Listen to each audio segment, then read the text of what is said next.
Well, hey y'all, it is JJ here once again with another nice casual interview in the gaming space. This time not video games per se. At Emerald City Comic Con, I was able to sit down and chat with Ryan Hartman, the vice president of Penny Arcade, who is in, if everything goes right, this interview will be going up as they have launched their new Kickstarter for the big return to the world of internet streaming, I guess. Live play Dungeons and Dragons, the grandfather of live play Dungeons and Dragons, tabletop gaming, Acquisitions Incorporated. So we get into the history of Acquisitions Incorporated, of sort of the live play scene, and even touch a little bit on the Wizards of the Coast controversy and how they felt about that, knowing full well that this was a project they were sort of underway on. So for a short little 15-minute thing, we cover a lot of ground, and it was a lot of fun. And I'd like to thank Ryan again for taking some time to chat with our quaint little old podcast. And he's also very busy doing PAX, so we'll be seeing him in a couple of weeks again, right then and there. So until then, hey, enjoy our little show. Thank you.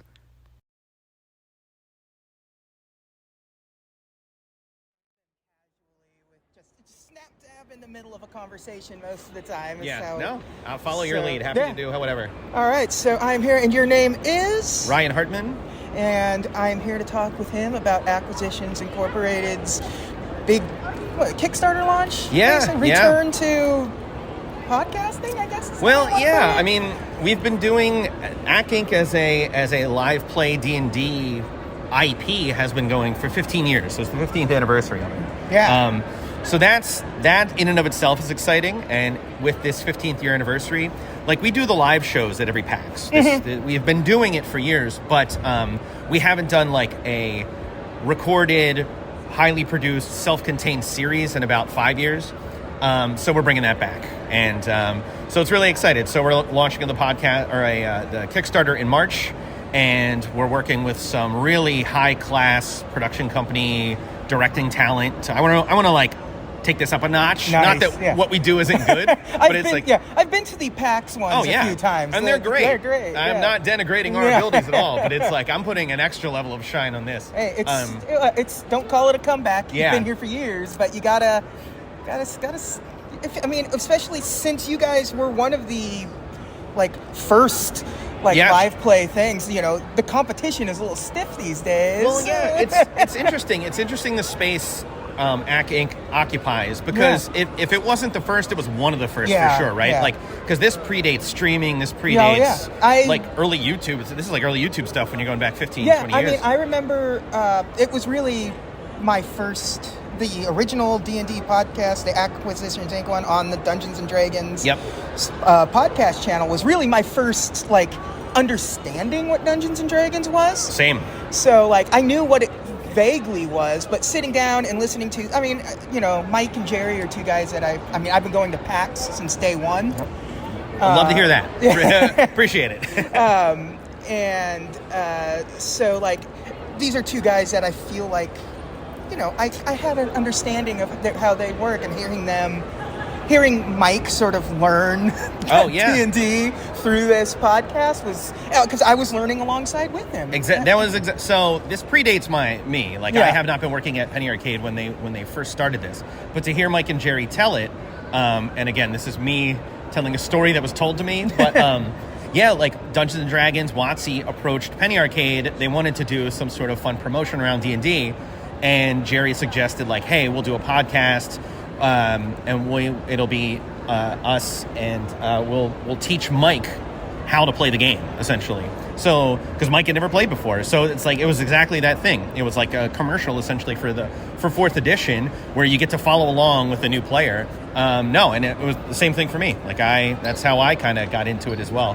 And it was funny too, because to hear Jerry and Mike tell it, like, Watsy didn't want to do that at first. They were like, no one wants to watch or listen to people play D&D, and it's like now it's like a massive industry, but at the time, like, yeah. I think, and for the people that weren't like, you know, playing D&D and understanding D&D, I think D&D sort of had that the halo around it of like it's a bunch of stuffy like nerds and taking it way too seriously, and to have some people actually having a little fun in the sandbox of like 4th edition and whatever. Like, absolutely. So taking it less seriously than what sort of TV was sort of led you to believe all the nerds, quote unquote, were doing with D&D. And it's not quite as crunchy as it seems like from the outside. Like, it's very forgiving. I mean, I always describe it, because I've tried to get new people into it, people that I know that are very funny and very creative, and they're always like, they're intimidated. I'm like, it's just improv. It's team improv. We're all just building a story together, and with like a loose rules set around it. I'm like, but it's the improv, it's the thinking on your feet and just like bouncing off of your friends. That's the key part of it. So since that started its thing, you've gotten, you know, Critical Role and Friends at the Table, and all those things. Do you feel like there's something you have to like compete against, or do you just feel like this is like we're just our own thing, we're doing our own thing, we don't, it's like what they're doing is what they're doing? No, I mean, I'm super happy for Critical Role. Like, I'm also of the mind, like, hey, rising tides lift all boats. The more attention they bring to it, the better it is for everyone. Everyone tries to make a feud out of everything. They've come to PAX. We're super close with Mercer. Like, Jerry and Mercer talk all the time. Mercer has been in the office a million times. He's like literally a human angel. Like, he's one of the nicest people I've ever met, like, in a personal level in my entire life. He lives up to all of the hype and more. But no, I'm super jazzed with all their cool stuff they have going. And honestly, it just like makes these sorts of things make more sense, you know? It's like, I am, and God bless them on the Kickstarter they did for their anime. Like, I'm not dreaming we'll hit those numbers, but like, you know, I'm optimistic that we will definitely fund and be able to put something really cool together. But yeah, no, like, we've had them come through PAXs, we've had Adventure Zone and the McElroys, and like, we've had all the big groups come through. There's no rivalry that I can see. It is becoming a very crowded marketplace. I would argue, like the McElroy stuff, D20, us. Well, the McElroys are a little unfair since they just want to take every little. I'm pretty good friends with Justin, so I can talk some shit to him if I want to. No, they were just at Unplugged. They're great. I'm hoping to have them at West this year too, if we can figure out scheduling. The problem is they're so popular and always on tour. It's always hard to make like a given PAX date hit, but maybe. So, but yeah, no, I mean, there are definitely a lot of live play. It's funny, like 15 years ago, like, you had to convince D&D to do one. Now it's like everyone wants to. You got a funny friend group. Everyone's throwing a Twitch stream out there. So it's definitely become a very crowded marketplace. It's been easier to do it remotely than ever before. That's too. true. So, Zoom and stuff like that. And like, you know, Roll20 or whatever, like digital got books, and even D&D Beyond has helped with a lot of that stuff too. But that is a great point.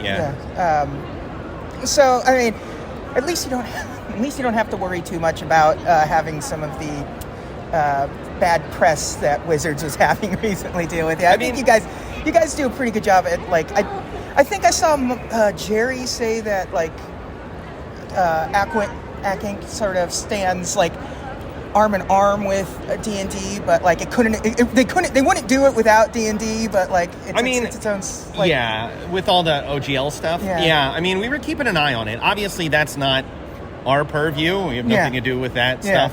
And what was like breaking my heart was, like, we have a lot of friends that are over on the creative side over there.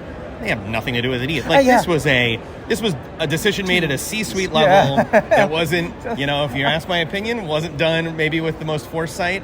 But I'll give them credit. They walked it all back. They had to take a big PR hit for a minute, but they did walk it all back.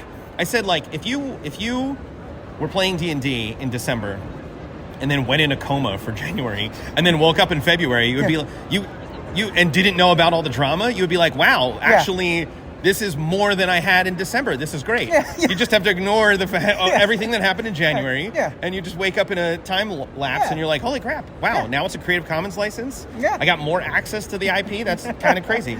So I'll give them credit. I mean, they eventually did the right thing. Awesome. So, let's see. Today is the 5th? Oh man, is right? it? Is it? Oh my God! So when's your Kickstarter launching? The 8th. So I'm assuming